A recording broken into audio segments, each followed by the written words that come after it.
सुबह सवेरे पंछियों का मेला और ये मौसम अलबेला। मुबारक हो आप सभी को गणतंत्र दिवस की ये पावन पर्व बेला। मैं तक्षशिला यादव कक्षा 8वीं का छात्र हूँ, परंतु जब कोई पूछे मेरे बारे में तो मेरी ये पहचान लिख देना, उठाना मेरा कमांडो टाइगर और छाती पर हिंदुस्तान लिख देना, और छाती पर हिंदुस्तान लिख देना। कोई पूछे पागल था वो कौन, कोई पूछे पागल था वो कौन, तो भगत सिंह और क्रांतिकारियों का चेला और इनकलाब का गुलाम लिख देना। और अगर बचा हो जिस्म में लहू मेरे, निकालना उसे जमीन पर फेंकना, और माँ तुझे सलाम लिख देना, और माँ तुझे सलाम लिख देना। साहिबे सदर मोदेज हाजिरान, मैं तक्षशिला यादव JNV बिलासपुर से यहाँ पर गणतंत्र दिवस के प्रोग्राम में जो भी लोग आए हैं, मैं उन सभी का तहे दिल से इस्तकबाल करता हूँ। Having faith in mind, pride in heart, and sweet memories in shore, let us celebrate this 72nd Happy Republic Day. I wish all of you a very happy 72nd Happy Republic Day. हम सभी जानते हैं कि अनेकों वीरों की शहादत के बाद 15 अगस्त 1947 को हमें अंग्रेजों की गुलामी की जंजीरों से आज़ादी मिली थी। तो आइए सर्वप्रथम हम उन वीरों को नमन करें। रह गए जो अश्क आंख में कभी बहे नहीं, रह गए जो अश्क आंख में कभी बहे नहीं, मेरी श्रद्धांजलि उन वीरों को जिनकी याद में कभी कहीं किसी ने कोई शब्द कहे नहीं, कोई शब्द कहे नहीं। मेरी श्रद्धांजलि उन वीरों को जिनकी याद में कभी कहीं किसी ने कोई शब्द कहे नहीं, कोई शब्द कहे नहीं। On the eve of India's independence, our first Prime Minister, Pandit Jawaharlal Nehru, said in his famous speech, Traced with Destiny, that when the world sleeps, India will awake to its life and freedom. So today we are here to celebrate this life and freedom as the 72nd Happy Republic Day. But the independence that we got on 15th August 1947 was incomplete till we had a constitution of our own. So to form a constitution, a constituent assembly of 299 members, among which 15 were women, worked day and night for 2 years, 11 months and 18 days to form the largest constitution of the world, having 395 articles, 8 schedules and 22 parts. After many amendments in the constitution, presently it has 448 articles, 12 schedules and 25 parts. Another thing to be proud on our constitution is that it is a handwritten manuscript written by Prem Bihari Narayan ji in 234 pages, weighing 13 kg, under the chairmanship of Dr. Bhimrao Ambedkar, the father of the Constitution, whose birthday 26th November is celebrated as Constitution Day every year. So I would like to thank you, the father of the Constitution, Dr. Bhimrao Ambedkar, for giving us the largest constitution of the world on which we are proud today. अब प्रश्न उठता है कि 1950 में हमने 26 जनवरी को ही क्यों संविधान लागू करने के लिए उचित दिवस समझा, क्योंकि सन 1930 में 26 जनवरी को हमने अंग्रेजों की गुलामी के अंदर उनसे लड़ते हुए भी ये शपथ ली थी कि हम 26 जनवरी को पूर्ण स्वराज दिवस के रूप में मनाएंगे। इसी बात को ध्यान में रखते हुए 1950 में 26 जनवरी को गवर्नमेंट हाउस में 10:18 पर चक्रवर्ती राजगोपालाचारी जी ने हमारे प्रथम राष्ट्रपति डॉक्टर राजेंद्र प्रसाद को उनके राष्ट्रपति पद की शपथ दिलाई, और हमने हमारा प्रथम गणतंत्र दिवस एविन स्टेडियम में मनाया था, जिसे आज के समय में हम मेजर ध्यानचंद स्टेडियम के नाम से जानते हैं। उस समय हमें फर्स्ट चीफ गेस्ट को बुलाया था, जो थे इंडोनेशिया के राष्ट्रपति सुकर्णो, और 1950 से ही चीफ परंपरा चली आ रही है। परंतु उन 1952, 1953 एंड 1966 इन ईयर्स में हमने किसी भी चीफ गेस्ट को इनवाइट नहीं किया।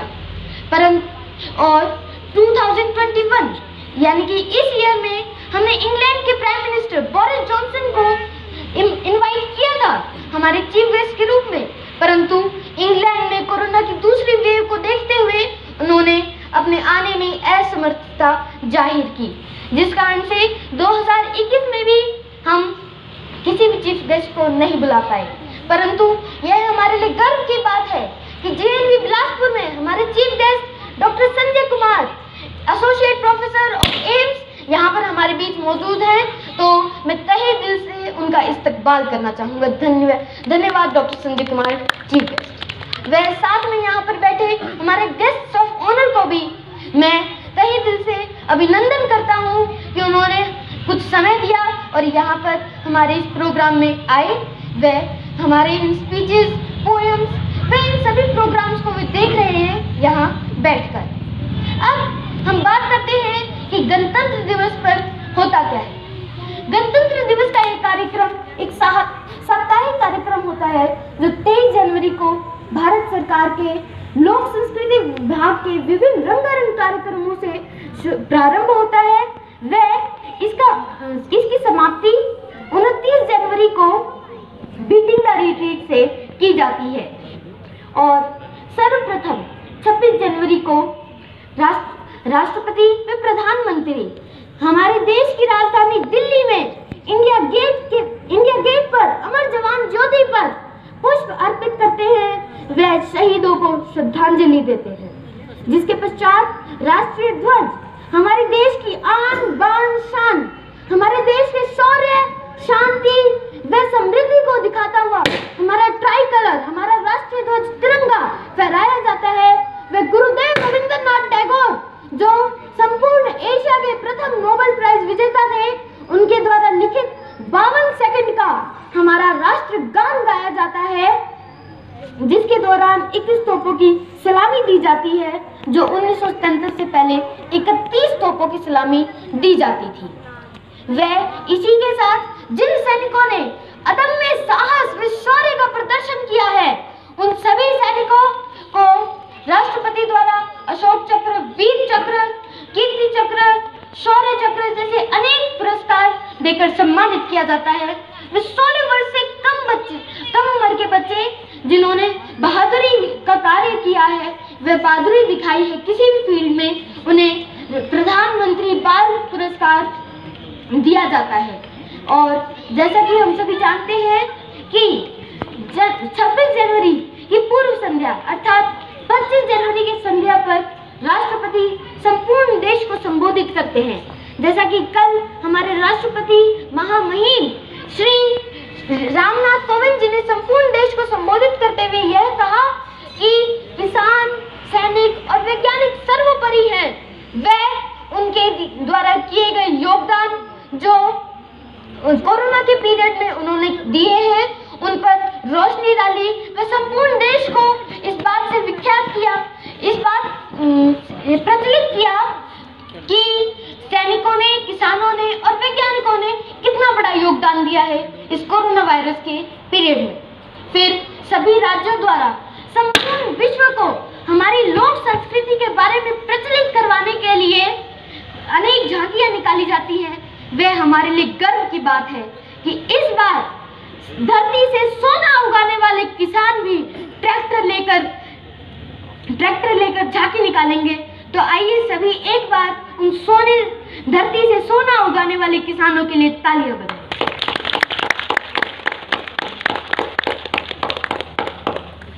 उन सभी किसानों के कारण ही हम आज यहाँ पर बैठे हैं और वही किसान जो धरती से सोना उगाते हैं, वो ट्रैक्टर परेड में यह अपनी देशभक्ति सिद्ध करेंगे। अब हम चाहते हैं कि 4 हेलीकॉप्टर्स द्वारा संपूर्ण जो भी वहां पर बैठे होते हैं लोग, उन सभी पर पुष्प बरसाए जाते हैं। वह प्रथम हेलीकॉप्टर पर हमारा राष्ट्र ध्वज तिरंगा रहता है, बाकी 3 हेलीकॉप्टर्स पर हमारे तीनों सेनाओं के झंडे रहते हैं। उन झंडों से, वह हमारे राष्ट्रीय ध्वज से यह प्रतीत होता है, वह यह दिखाया जाता है कि हमारे संपूर्ण विश्व में भारत कितना अनेक है, कितना प्रभावशाली है। उसके पश्चात पूरी दुनिया को हमारे अस्त्र व शस्त्रों से प्रचलित करवाने के लिए सेना अपना शक्ति प्रदर्शन करती है, जिसमें 2021 में अब की बार अन्य अस्त्रों व शस्त्रों के साथ न केवल नाग मिसाइल जो सटीक हमला करती है, वह अग्नि 5 मिसाइल जो 5000 किलोमीटर दूर निशाने पर भी सटीक हमला कर सकती है, वह दुश्मन की छाती पर पैर रखता हुआ अंगद फ्रांस से लिया हुआ हमारा राफेल इस शक्ति प्रदर्शन की समाप्ति करेगा। तो हमें यह बहुत गर्व है इस बात पर कि भारत किसी भी दुश्मन अगर हमें आंख दिखाता है तो हम उसे जवाब दे सकते हैं। अब यह बात कि गत वर्ष 2020 में 26 जनवरी को हमें लगता था कि अच्छे दिन आने वाले, परंतु कोरोना की एकदम से एक ऐसी लहर आई, जिसने इतनी तेज गति से दौड़ रही दुनिया को कुछ ही क्षणों में रोक दिया। ऐसी तेज गति की दुनिया में पहले किसी के पास भी मेरे जैसे छोटे बच्चे के स्पीच सुनने का भी समय नहीं होता था, परंतु कोरोना वायरस ने हम सभी को घर बिठाया, वे माता वे पिता के प्रेम और अपनों के होने की वैल्यू सिखाई। कोरोना ने हमें सिखाया कि अपने के होने का बहुत ही बड़ा महत्व है। अगर जीवन में अपने ही नहीं होंगे तो हम किसके साथ अपना सुख बांटेंगे, किसके साथ अपना दुख बांटेंगे। और साथ ही साथ उसने माता पिता की डांट और प्रेम का भी हमें मूल्य सिखा दिया। उसने हमें जीवन की जो संपूर्ण भागदौड़ होती थी उससे संतुष्टि दिलाई और घर पर बिठाया। और लेकिन ऐसे समय में भी किसान, वैज्ञानिक और सैनिक रुके नहीं। किसानों ने अपने खेतों में अनाज उगाना नहीं रोका, सैनिकों ने बॉर्डर पर देश की सुरक्षा करना नहीं रोका, और ऐसे ही समय में वैज्ञानिकों ने भी बहुत ही कम समय में सबसे कम डेथ रेट वाला देश भारत को बनाया और सबसे ज्यादा रिकवरी रेट वाला देश बनाया। और भारत इन्हीं चीजों के साथ सबसे अग्रणीय हुआ इस कोरोना वायरस के पीरियड में। और इसी के साथ मैं बताना चाहूंगा कि हमारे प्रेजेंट जो टेक्नोलॉजी है, मेडिकल नॉलेज है और जो प्राचीन आयुर्वेद है, उसके साथ हमारे प्राचीन आयुर्वेद उन्होंने मिलकर न केवल हमारे देश के लोगों को बचाया, बल्कि हमने और देशों को भी दवाइयां भेजी। हमने ताली और थाली बजाकर ये सिद्ध किया कि मैं उस माटी का वृक्ष नहीं जिसे नदियों ने सींचा है, मैं उस माटी का वृक्ष नहीं जिसे नदियों ने सींचा है। बंजर भूमि में पलकर मैंने मृत्यु से जीवन खींचा है, मृत्यु से जीवन खींचा है। और बहुत ही कम समय में, जिस प्रकार मैंने बताया कि हमारे देश के वैज्ञानिकों ने वैक्सीन बनाई, सीरम इंस्टीट्यूट ऑफ इंडिया ने कोविशील्ड वैक्सीन बनाई है, वे भारत बायोटेक ने कोवैक्स वैक्सीन बनाई है, जिसे न केवल हम अपने लोगों को दे रहे हैं बल्कि और देशों में भी निर्यात कर रहे हैं, जिससे कि संपूर्ण विश्व को भारत के होने की वैल्यू पता चलेगी।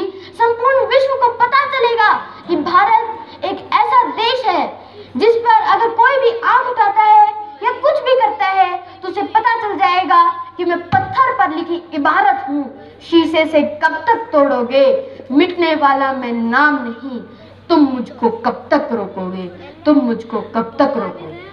और इस समय में चाइना जैसे ढोंगी ने, पाकिस्तान तो उसके साथ था ही, और उसने नेपाल को भी अपने साथ लिया और उसने हमें आंख दिखाई, परंतु हम डरे नहीं। हमने नाग मिसाइल का सफल परीक्षण किया, जिसका हमने हेलीकॉप्टर वर्जन हेलिना मिसाइल भी बनाई। हमने अग्नि 5 मिसाइल का परीक्षण किया और फ्रांस से हम लाए हमारा राफेल, जिससे कितनी भी दूरी पर कोई भी मिसाइल को आप ले जाकर दाग सकते हैं और उसका सटीक निशाना है, जिससे कि दुश्मन का बचना नामुमकिन है। तो इसी से ही मैं अपनी वाणी को विराम देते हुए अंत में सिर्फ इतना ही कहूँगा कि यहाँ पर बैठे जितने भी बच्चे हैं, व और कहीं भी सुन रहे जो भी बच्चे हैं, हम सभी इस देश का भविष्य है। तो आइए आज हम सब ये निश्चय करें कि हम नेताजी सुभाष चंद्र बोस की तरह बनेंगे, जिन्होंने अंग्रेजों की गुलामी में भी सिविल सर्विसेज में 4th रैंक हासिल की और देश को आजाद कराने के लिए उन्होंने आजाद हिंद फौज की स्थापना की। हम इस देश भारत के लिए जब भी जरूरत होगी हम सदैव खड़े रहेंगे और इस देश की सुरक्षा व इस देश को अग्रणी रखने के लिए हम खुद को इतना सक्षम बनाएंगे। धन्यवाद।